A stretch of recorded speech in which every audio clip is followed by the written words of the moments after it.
Hi guys, how you doing? Welcome to your weekly update. Boy, we got a lot of news to get through today. We've got some bad news, we've got some sad news, we've got some good news, we've got some exciting news, we've got some Sod's Law news, and we've got some project news, and some other news that I couldn't describe. So, moving swiftly on. Let's start with the sad news. If you've done or seen class number 10 that was live on Monday, just gone, I hope you enjoyed it. And I know it was challenging. I've had a couple of messages to say, God, that was hard work. I just wanted to prove that single tracks can be just as challenging as multiple tracks. And yeah, I think we accomplished that. I'm more apologising for my performance during that video. If you hadn't seen my Instagram post last week, Richard1072, I showed a picture of me after a bike ride, an outdoor bike ride. But I really had to force myself to go out and do it, and I really lacked motivation last week. There was no rhyme or reason to it. I just really couldn't be bothered to do anything, and filming the class was one of those things I just wasn't up for. So I tried to do my best. So if you felt that something was a little bit off or wasn't quite my normal self, that's the reason behind it. I tried to hide it as much as I could. So I hope it didn't take away from your enjoyment of the class. And I promise class 11 will be a little bit more back to normal. But yeah, it was a bit of a struggle. One positive, I really like the thumbnail. If you haven't seen it, go and check it out. I just thought it was really arty. I just tried something a little bit different, and yeah, I was really pleased with the results. So yeah, it's one positive, I suppose. Bad news, let's get that out of the way, shall we? Picturegate. It's still there. I know I said last week that I was going to move it, I was going to put it up, and I described where I was going to put it, but I couldn't be bothered. If the truth be told, I really couldn't be asked, so it's still there. I might move it this week if I can be bothered. We'll just see what happens. So yeah, it's still there. Get over it. Good news. I've got another road trip to Cambridge planned for next Wednesday. So I'm taking Margaret to Cambridge to have some work done on her, some engine stuff and a couple of other bits and pieces. I've got a bit of a project going with her, so yeah, that's going to be my little road trip on my own to Cambridge next Wednesday. I will remember not to turn right at the lights, all being well, and everything will stay intact this time. I've also been practicing my Colin impression, just in case I fancy doing it when I'm up there. See what you think. I've been working really hard on this, see if you can tell the difference. Ready? So this is me. Keep motoring. It's uncanny, right? It's almost if it's the same person. Yeah? Crazy, isn't it? I'm really proud of that. I've worked really hard to get that impression nailed. I hope you agree. So, what other news have we got? Exciting news. Well, the exciting news clearly is the fact that gyms are reopening at the end of the week. Fantastic news. So whether your gym's opening on Friday or Saturday, finally you'll be able to get back indoors and exercise and do a gym session or a live class, which is what we're all clamoring to do. However, I have seen some negativity on some of the feeds, the news feeds that I follow for gyms, with people moaning about the restrictions, the lack of classes, the lack of equipment, the fact that they can only work out for 50 minutes to an hour, they have to book a slot. You know what? Get over yourselves.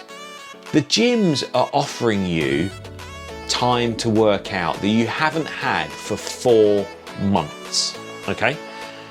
Unlike a shop, they can't open everything in one go because it's physically not possible for them.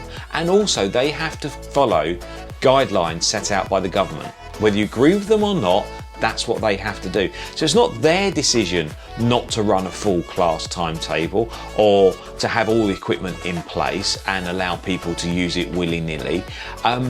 So when you do go, just appreciate the hard work that's gone into getting them open and the fact that you can now, albeit maybe slightly different to your normal workout, but at least you can do it now. Okay, so I think it's really positive, and I know how much work the guys have put in my gym to get it open safely for them and for you guys or their members, and how many times they've had to move equipment and change things and whatnot. So, you know, fair play to them. They've done everything they can, and they've got as much stuff in there as they physically can for you. All right. Gradually, if people follow the rules and we go further down the line, they'll be able to offer more classes, more equipment, more services, etc., etc. But yeah, be thankful that they're at least allowing you back in to do some form of workout. And for all those people that have messaged me or commented, "Oh Rich, I really like your classes, I think they're fantastic, but I can't do them because I haven't got a bike."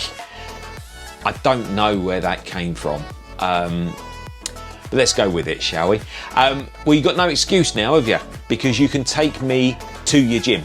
So you can take your phone, your tablet, whatever piece of equipment you've got, you can go and sit yourself on a bike and you can do my classes. Winner, winner. All right? So crack on with it. Project news. I've got a little sideline series that I'm thinking of doing. I've done a couple of test pieces for, and we'll see how that goes. It's going to be a series potentially called Richard's Rants. For those of you who know me personally or have known me for some time will know that I'm quite opinionated on certain issues, subjects. And things really grind my gears and I need a release, and I'm happy to moan, rant at anyone that's near me over these certain issues. So I'm going to film them and I'm going to put them out, and hopefully they'll be entertaining. They'll be very therapeutic for me because it'll get it off my chest, and it means I can moan at more people, which is great. You know, I've been called a moaner, miserable, Victor Meldrew. I think that's more to do with the hairline than anything else. So yeah, coming soon, hopefully, if the tester videos go okay, look out for Richard's Rants. Hopefully they'll be quite entertaining for you. I look forward to your feedback. So that's pretty much it news-wise. So what can you expect for the rest of the week? Well, Monday at 9 o'clock is episode 2 of my mental health series. The feedback, as I've said in previous videos, from episode number 1 has been phenomenal. The amount of people that have watched it, the amount of people that have commented and messaged me has just blown me away. And I'm really proud of it. And I hope people get something out of episode 2 like they did on episode 1. It's a slightly different subject this week, so yeah, it's going to be available only on YouTube because it's one of those subject matters that I didn't want to force people down people's throats. I want them to physically decide, yes, I want to watch that, and then click on the link and go to my channel, so they know what they're getting. So yeah, Monday 9 o'clock, episode 2 of my mental health series, so see how you get on with that one. And then Wednesday, obviously following my road trip to Cambridge, there'll be your weekly update, and we'll see what loan car I've got from Cambridge and the MG garage. So yeah, that could be interesting. And then the following Monday, 9 o'clock, we're back on course with our indoor cycling class number 11, which hopefully I'll be a little bit more enthusiastic about. So that's pretty much it. Before I go, one final thing I need to talk about, obviously, is masks, or face coverings as they've now been called. We're going to need them in shops as of Friday this week. Please remember to take one, and please wear it properly. Okay, when they say you need to wear your mask in a shop, it doesn't mean to say you can wear it under your chin, round your neck, on your forehead, over one ear. It means you cover your mouth and your nose. Okay, it's pretty straightforward. It's pretty easy to visualize. Please remember your masks. We've had a couple of instances in the shop this week where people have walked in and they're wearing a mask, and as soon as they walk in the door, they pull the mask down and start talking to us. That defeats the whole object of the mask. Leave it on, yeah? And stop fiddling with it. Why do people fiddle with their masks? You don't walk around the high street playing with your top or whatever and constantly touching or picking your nose or putting your fingers in your mouth or whatever, or leave your mask alone, please. It's embarrassing. That's it, I think. So yeah, and remember, if you don't take a mask with you and you're not prepared, you ain't getting in the shop. And it's not the shop worker's fault that you're not coming in the shop. It's your fault because you haven't taken a mask. Get a bit ranty, hold back, deep breath, move forwards. So that's pretty much it for this week. Thanks for watching. As ever, look after yourselves, stay safe, and all being well, I'll see you next time. Cheers, guys.